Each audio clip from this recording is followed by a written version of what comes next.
Hello and welcome back to the channel, and we rejoin our characters on the afternoon. It's Monday, day 8.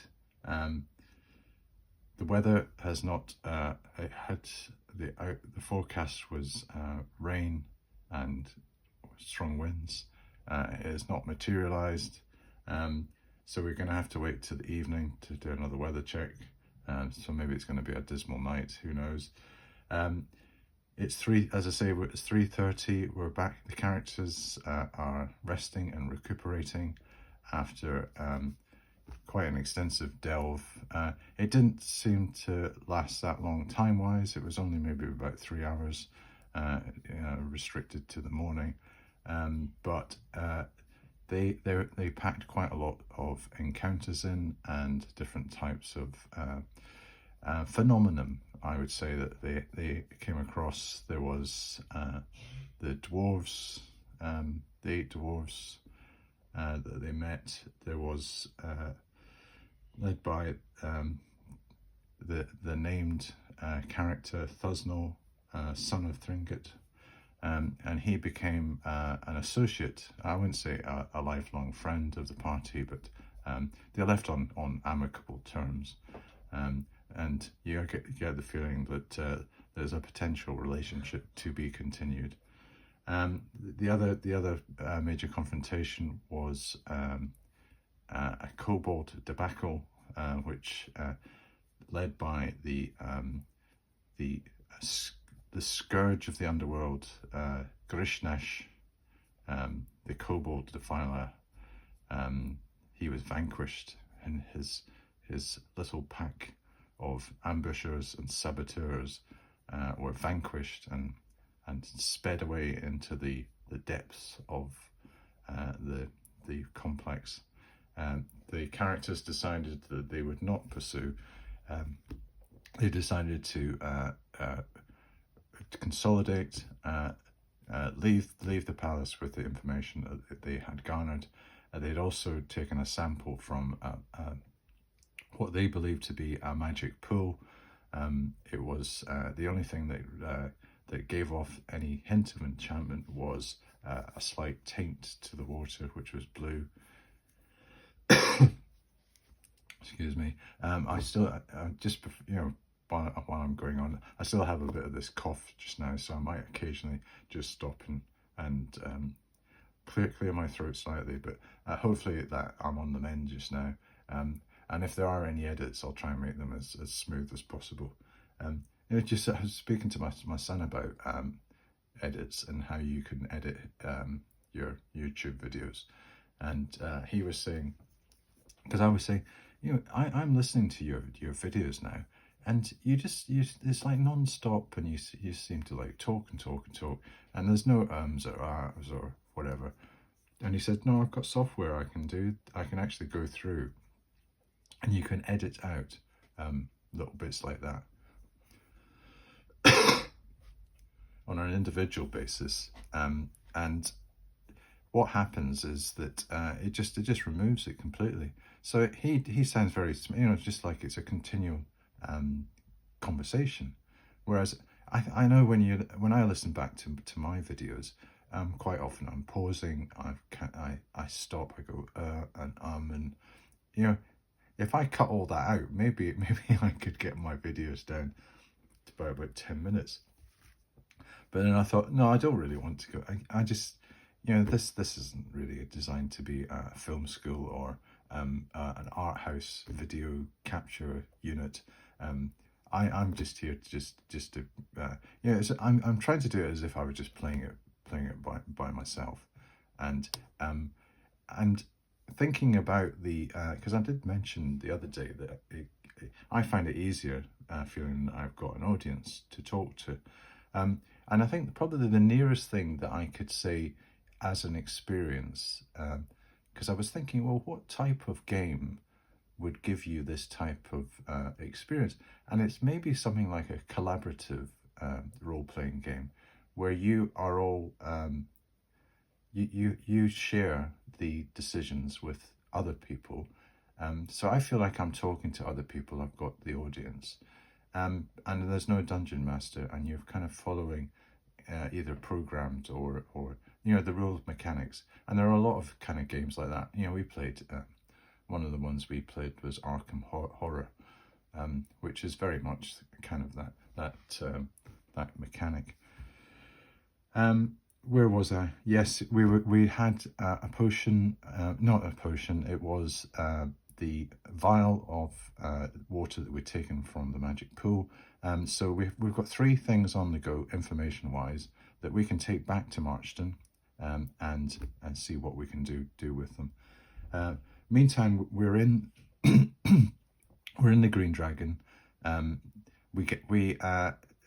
After speaking to Fredegar when we arrive, there's the kind offer of a bath and change of clothes, so we quickly do that. There's also the issue of healing, and I was looking up the information about clerics on the internet and see whether there was any views about clerics healing themselves. And there didn't seem to be any restriction. You know, no one was saying, you know, clerics can't heal themselves. And because the actual wording of the spell, if we just look at it, Cure Light Wounds.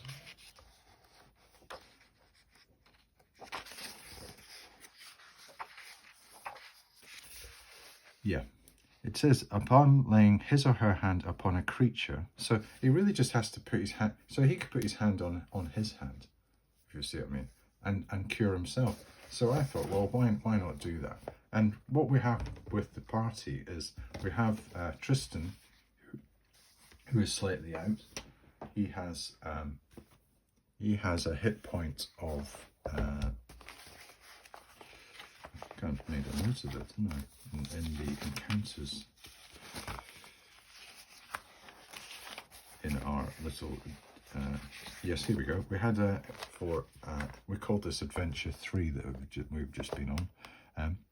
Tristan was back down to 6 because he'd had a wound from one of the kobold spearmen, and Dagobert had already taken 2 points of damage as well earlier on from the fall when they came shuttling down that chute. So I would say that what Dagobert can do is he can actually try to heal himself that afternoon. So what he needs to do, he needs to spend, according to the player's Dungeon Master's Guide, there's a section on spell recovery time. It's in this section here, just before all the spells are so it's got recovery of spells, and for spell level 1 to 2, the rest time's 4 hours, and then I believe there's another quarter of an hour per spell to just completely get that locked into your brain so that you can just recall it very quickly. But you need 4 hours of rest. So if he rests for 4 hours, that's going to take us up to 7:30, and then what he can do is Dagobert can cast a spell on himself. So he'll do that, and we'll get the Green Dragon information out and have that in front of us so that we can review it as we head into the evening of Monday the 8th. So if we know that Dagobert is down to 2 on his hit points, we can roll our healing spell. So we'll get our D8 out, and unless he gets a real disaster roll, he's gonna get fully healed. So he rolls an 8, so he's fully healed. Dagobert feels fine again. He says, "Thank you, Bane. I feel much better now. Your powers are wonderful, most wondrous to behold." Also, that got me thinking as well. And whenever we go down dungeons, there is the accursed disease check that we need to make. And I remember we had a set of percentages that we calculated last time. I'm just trying to remember where they were. Here we Yes. Now we had a disease check for Tristan, Dagobert and Lindris of 2% each, and what's it actually described as? Parasitic infestation infestation. Parasitic infestation. Yeah. Absolutely bizarre, isn't it? So we calculated 2%, so let's just see if there's any changes. And we reckon that any visit to this dungeon, and specifically for the last one, because we were kind of, remember with the beetles, they were all covered in, they were in there kind of all, they're like refuse, and it was just kind of disgusting. So we check each and every time the character is exposed to a carrier. Yep, so that's a disease. Note that diseases carriers can be human, animal, insect, food, drink, vermin, dirt, filth. So there was dirt and filth. Yes, that's what we thought. So I think the base chance was 2%, and we didn't have any modifiers from memory. So let's just go ahead and do the check for the characters, and keep the fingers crossed that we don't have any untoward instances of disease breaking out. And then I suppose that could be a whole new mini game to play. So Tristan rolls an 81, so he's fine. Dagobert rolls a 20, and he's fine. And Lindris rolls a 59, so he's fine. And then parasitic infection. Now maybe there'd be a bit less of a chance of that.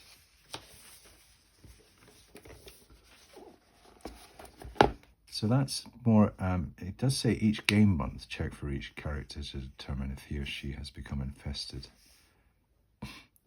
Check each and every time, yeah, hold on. Check each and every time the character is exposed to a carrier of parasites. So that includes humans, animals, dust, earth, manure, raw or undercooked meat, swamp water, etc. So I would say that that we had exposure to, let's think who we had exposure to in that last thing. Probably the most, well, in the case of, feral type, dirty kind of creature would probably be the kobolds.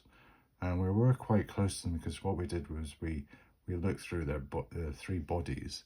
There was Grishnash and his two fallen comrades.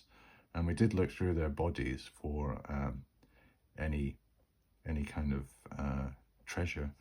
So I think that maybe there's a chance that we might have picked up something from them. And the base chance of a modifier for parasitic infection is 3%. And then we've got filth, garbage, manure, sewage. So maybe we haven't got that. Polluted water, cooked meat, swamp or jungle environment, cool weather or climate. Yeah, I think maybe we had a +1 last time, because we reckoned that it was so filthy with the fire beetles and the spider. It was just so disgusting, some of the places that we were in, that we added on. So I would just say it's a base chance of 3%, which is bad enough. We'll put that back down to 3%. So we'll have to do this check again. So drum roll for the characters. We'll do Tristan first. He has a 72. He's all right. Dagobert, 88. Come on, Lindris. Surely your elven resistance to all sorts of horrible human things will help you. 67. Yes. So, phew. We survive that particular incident. Okay. Right, what's next on my list? I think for the remainder of the healing, and that concerns Tristan, he's quite prepared to let Dagobert have a bit more of a rest, and on the proviso that he will heal Dagobert tomorrow. So what Dagobert can do is do some meditation, remember his spell, rememorize it, and then lay his hands on Tristan late morning, early afternoon, and then the party will be back up to full strength. And that's a much better process than having to do just a standard recovery. And again, this kind of pushes towards, you know, why it's so important to have a mixed party, that you play on all the different strengths of the different classes. And clerics seem to be like coming up quite strongly in this. You know, they've had all sorts of different abilities that we've been able to utilize, and the fact that you're the combat medic and healer thereafter is a massive bonus. You know, we take one. I think we heal at a rate of 1 hit point per day, otherwise, which would be quite a slow process, I would reckon. Okay. So we have a prospect of an evening in Green Dragon before us, and we also have our first event check that we do. So if we look at this column here, we have an event check, and we roll a 1 in 6 chance of an event. So we will get the neutral dice, red dice. So there's a 1 in 6 chance that we have. So we don't have an event. So we'll just have a little cross there to say that that's been done. We don't need to check it again. Okay. And also, it's the first night of 4 seasons. Our troubadours, the lute player, the flute player, the drummer, the viola. And we can find out a bit more about their background. I quite like to explore what the lead singer is. And remember, we've got, for one night only, we've got a guest appearance of Rowena, the local beauty with the harp. She's going to do one last performance, and she's decided to do a double act with the Four Seasons ensemble. So that proves, you know, to get the troubadours settled in. You know, the troubadours, they've come up the military road. They're from the kingdom. Rowena is a local lass. She does the occasional stint for Fredegar. She'll return to her domestic life after having had quite an enjoyable stint and rewarding stint, because she did get well remunerated from Fredegar in the actual. Probably maybe she's involved in the actual running of the Green Dragon Inn as well, as one of the domestic staff, or who knows. So I think the first thing I want to do is determine what is the makeup of this group and the Four Seasons. So if we do the Four Seasons, and we just create a little sheet, we've got our lute, our flute, our lute, our flute, our drum, and our viola, which is a kind of medieval violin, for what it's worth. So let's do our standard checks that we do. We'll do our 10% that they are female, and then a 10% that they are demi-human. So you never know, we might get a half-orc jumping up as part of the group. Wouldn't that be popular with the locals?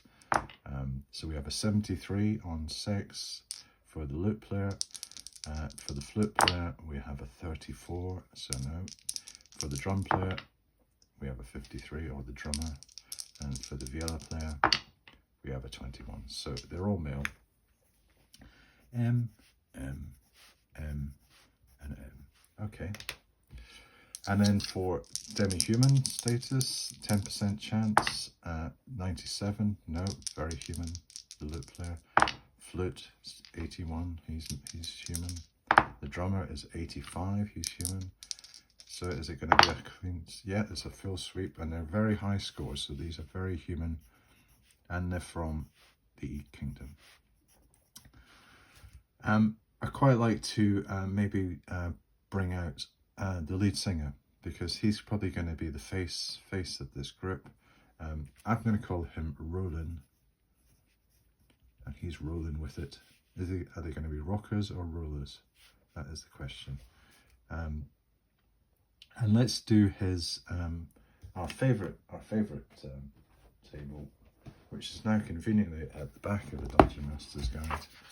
We'll do his personality and tendencies. So if we just look at that table, let's look at his general tendencies to find out what he has. So we get our D12 and our D6. So are we going to get the foul and barbaric? Maybe he's going to be like a Johnny Rotten, and he will be foul and barbaric. He is an 11. He's trusting. A trusting soul. Isn't that nice? So a tendency, trusting. That's nice. Yeah. And personality. Now you would expect someone that's quite extroverted. So let's see where he gets on personality. So we'll do a D8. We get 3. He's average. Okay, that's not a disaster. And then he's all right. Okay, so we've got our typical lead singer. He's an egoist, arrogant. So we'll do personality, egoist,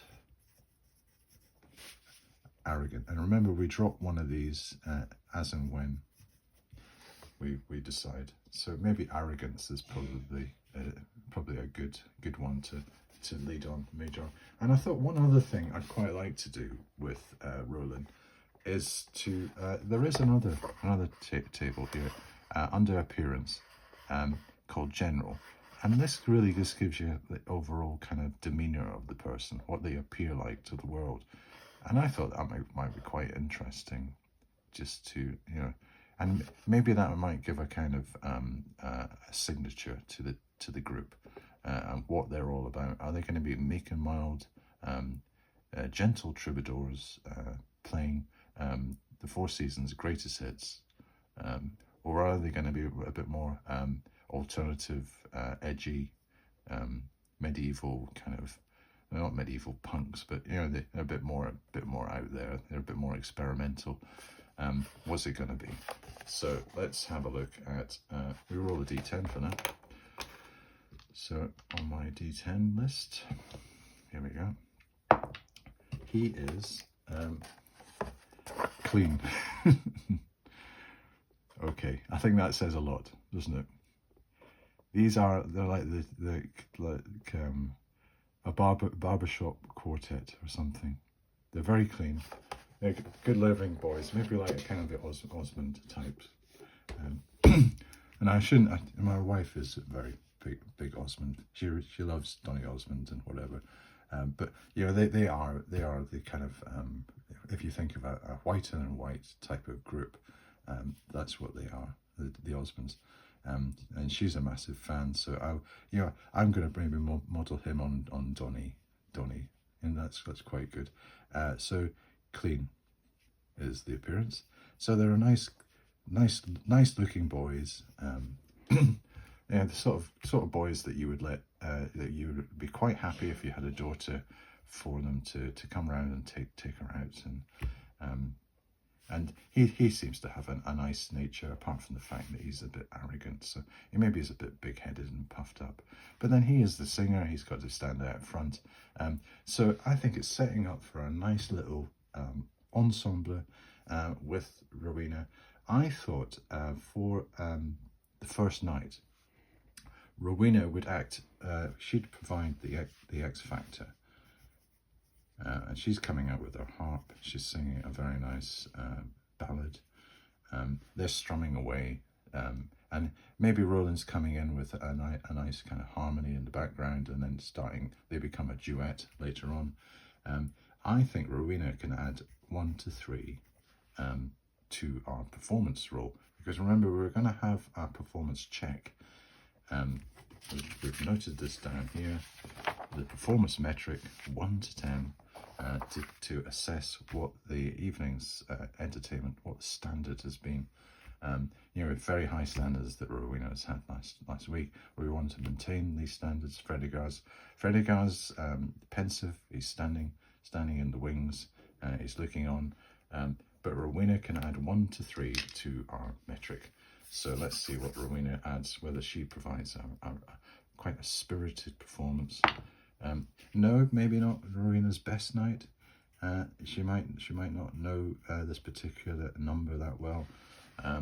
So it's really up to Roland and the boys to deliver. And I would say that anything below a 5 is going to be a disappointing result for the first night, because they're not going to have this boost again from Rowena. So it really can be becoming quite a critical role for the Four Seasons. So let's see how they fare. The crowd is pensive; they're waiting. They're not really drunk enough yet. The beer would take away any of the blemishes of a bad performance. So we really need a strong result here, and it is, yes, the boys have come good. They've gone 7 on the first night, added up to an 8 in total. I would say that is a worthy. It's a very, very solid, in fact, in many ways, it's a very good performance. Extenuated by Rowena with her beautiful voice, who complements Roland, his subtle and soft baritone, and they meld into a beautiful union. It's a kind of Sonny and Cher type experience. The crowd are very pleased. Frenegart's delighted, a big smile on his face. I think job done for the Four Seasons the first night. And what will happen is that's a positive. So for next night, whenever we do the entertainment, they will have a +1 for Tuesday. We'll make a note. So that is a very good, competent first night.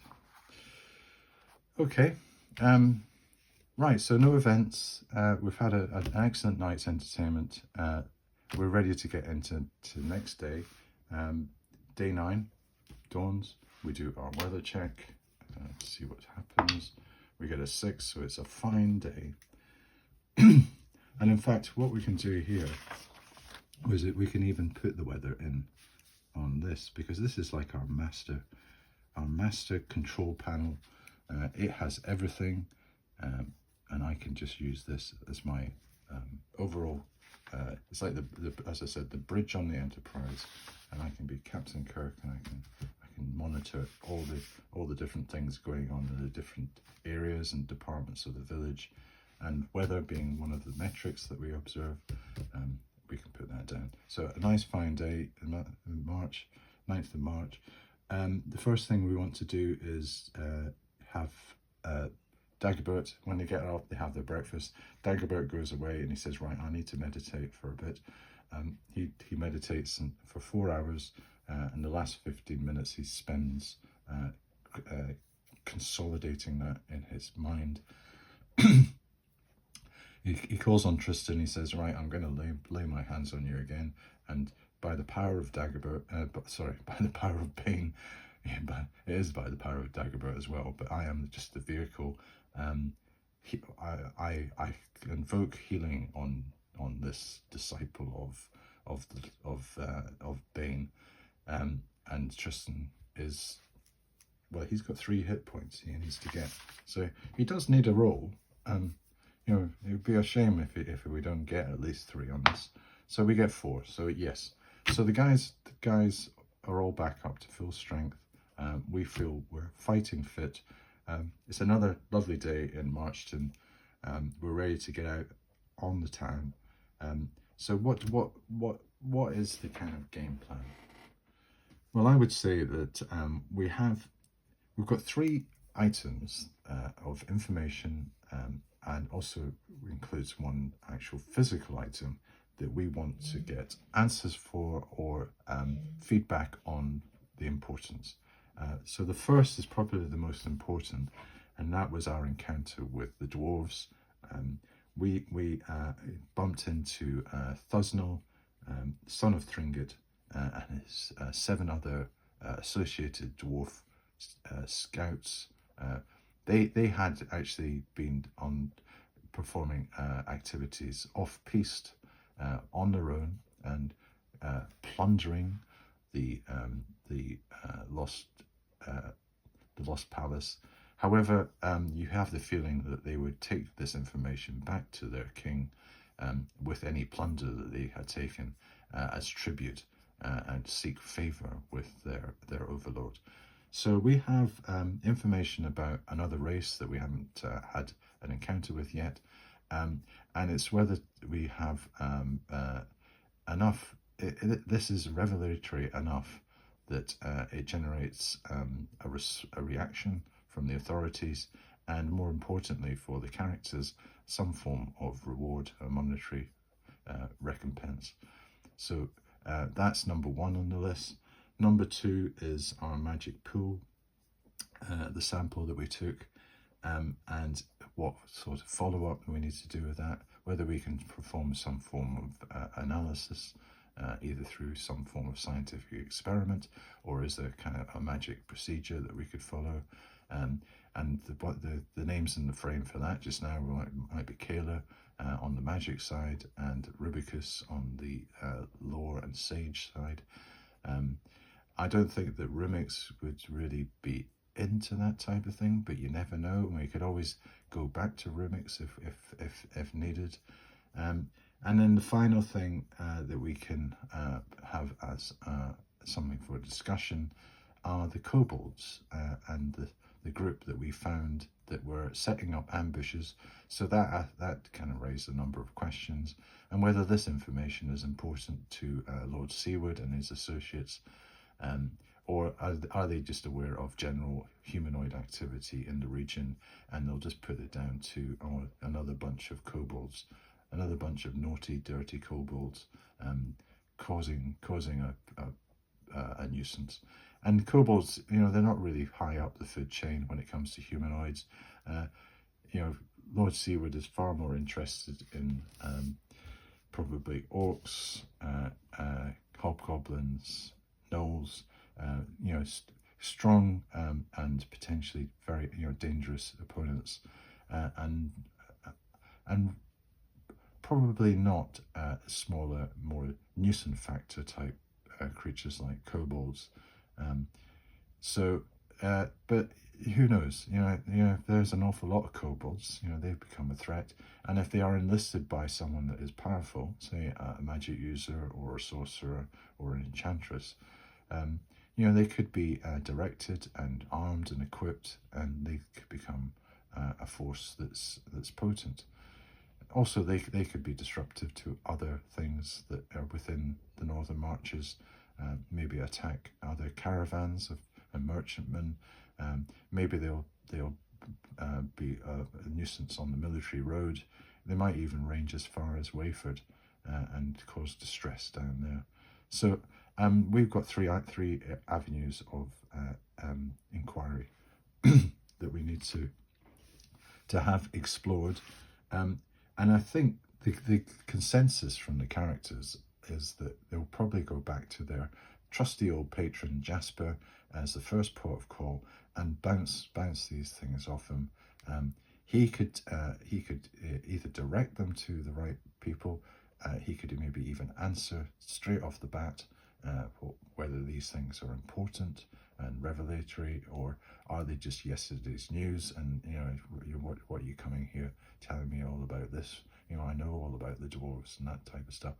The other thing is that we will have two racial types that we can speculate where they are located, and we can also generate the numbers involved, which is going to be quite a nice little exciting thing. Remember, if you cast your mind back to our brigands, and they generated quite a bit of entertainment, where we actually did the breakdown of what the brigands were. We'll do a similar thing for the dwarves, and also maybe try to pitch the kobolds somewhere and think through the logic where we would think they are. On the Green Dragon as well. Obviously, we've started our week in anger now. We've done our first night. We've had the entertainment, and we've rolled the event check. Nothing's happened, but that's going to happen most of the time. We do have some activity that's coming up, so we've got that on our radar. We've got this adventurer that's going to appear on Wednesday. That's going to be quite interesting to find out who they are, whether we could potentially recruit them and have another band maybe another member to the group. What an interesting addition that would be. Now that we've got quite a bit of attachment to our characters, it'd be quite interesting. What would another addition of another person do to that dynamic?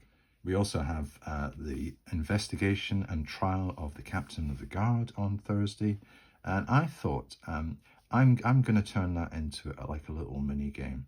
And when we come to Thursday, if the characters are around and they haven't been called off on something else that's arisen in between, we're going to have the trial as a public thing, and we're going to kind of almost role play through that with we'll have the presentation of the case against and for, and we'll also have all the different charges put before Seward and his. And in fact, this will be the first time, maybe the first time, we get to see Seward in the flesh. Now, there is always the chance that we get to see Seward sooner. I suppose that he is the kind of the hidden force in this settlement that we have not come across. We've come across a lot of his powerful associates and hirelings and henchmen, but we haven't actually come across Seward himself and his lieutenant. I can't remember the name of the lieutenant, but he was the one. Remember, he had the axe of Bane. He was one of his second man,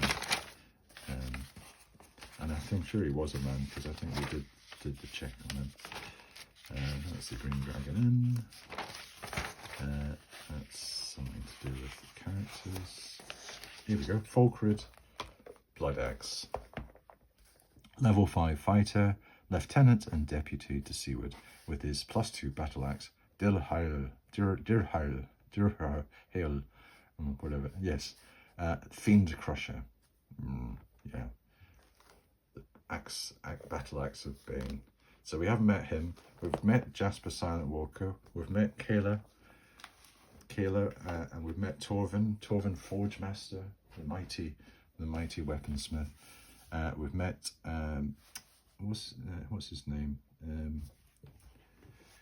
Rubicus the sage, and our good old friend Perryford. Remember Perryford, the talkative and friendly little apprentice magic user of the rather intimidating, beautiful and powerful sorceress Kayla, the level 8 magic user. She is so beautiful that her looks belie her age. She is powerful beyond measure.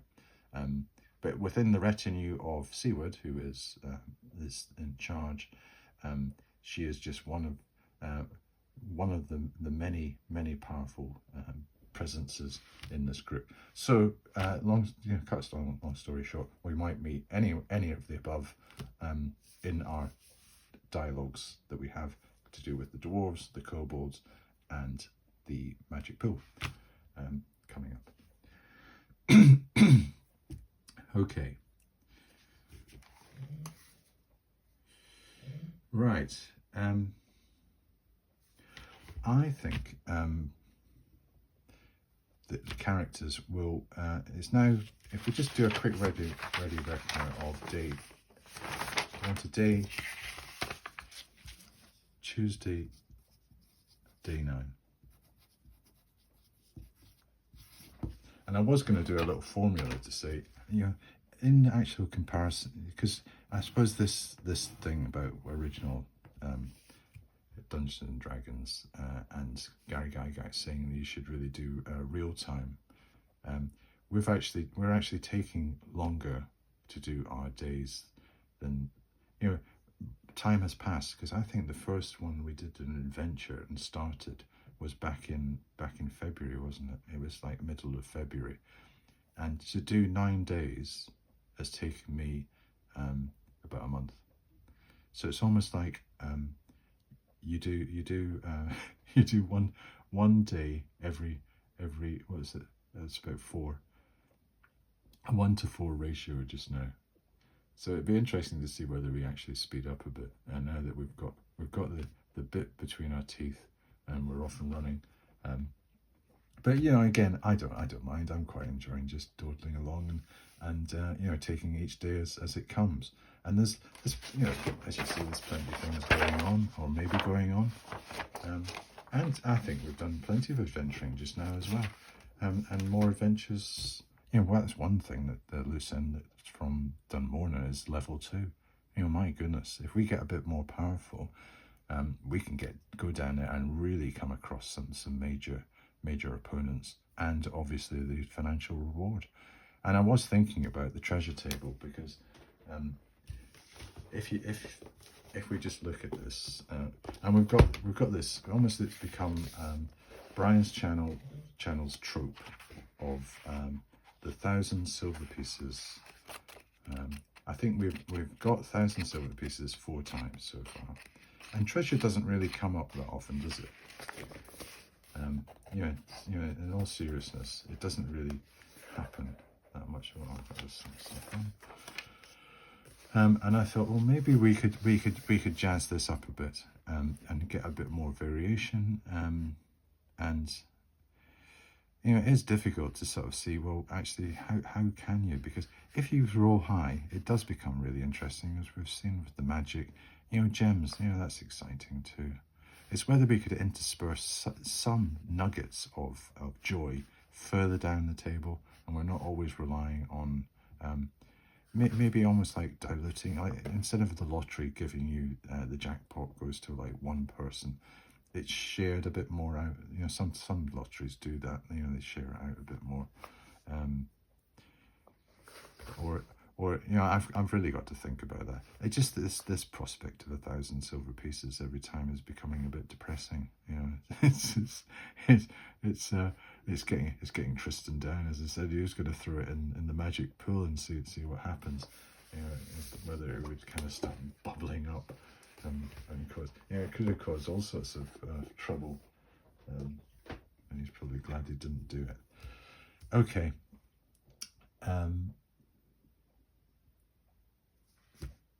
Right, where are we? We're going to go to see Jasper then. And it's midday. It's probably around about, say we get up at 7, and then we have our breakfast. Dagobert starts his praying for his spell around about 8 o'clock. It's ready for action about 12. So say 12:30. We're ready to head up. Fine midday, head out into the square. The heads turn. People say, oh, there's adventurers that have been down Dunmorna. We've heard things. I wonder what news they've got now that they have brought back. You know, they came back last night. We have not heard anything since. No more skeletons and fire beetles and all that interesting, entertaining stuff. And in fact, maybe even Rowena and Roland are thinking up a cunning tune to play to the assembled clientele later on in the week concerning some of the exploits of the characters. All adding on maybe to the sense of resentment that Party B is having. And it would be interesting, you know, we've got that down as a thread. We've got the Party B, you know, see what they are doing, what their backstory is. And I think we said that I was going to do that. In fact, let's have a look. I should have that down as, yeah, I've got that down as one of the things I was going to follow up, wasn't it? What was the backstory for Party B? I've just got to see exactly what I said on that in a previous one, but I'm sure I said I was going to do a little, an option of 4, and to roll it. So I'll actually make a little note of that. That's well reminded to myself. And this is, I can show you some of my trade secrets. This is my little book of stuff that I do all my little notes in. I've got lots of other sheets and stuff, but I'm using my little notebook just now. And this is where I kind of put Age Memoirs, and I'll do Party B backstory, and why they have what's going on in their party just now, because they had some healing, wasn't it? That's what generated that, of course. It was the healing of our Mallard Pathfinder, and healing was some healing. So we came up with a few little stories. So we'll just select that, and that will be their one. So I think what I'm going to do today is I think I am still toiling a bit with this this lurgy. That's something we call in Scotland for the name for a terrible disease. It's usually like the flu or the cold or something. You've got the lurgy. I am feeling still a bit under the weather, so I think I'll just take a bit of a rain check just now and get myself a bit fitter and ready to approach the next video. Where we will go to Jasper's house, interrupt his training session again, be escorted to the anteroom, and then we can give him all the details of all the things that we've been involved in, and we'll get a resolution to these questions that we have about the dwarves, the kobolds, and the magic pool. So that should be an interesting little dialogue. And also I do have a metric, a mechanism for how we deal with the new information and how we measure its impact and also its end value as well. So I think that might be quite entertaining.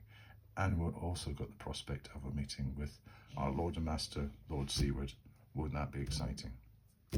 Okay, well, thanks for watching, and I'll see you next time.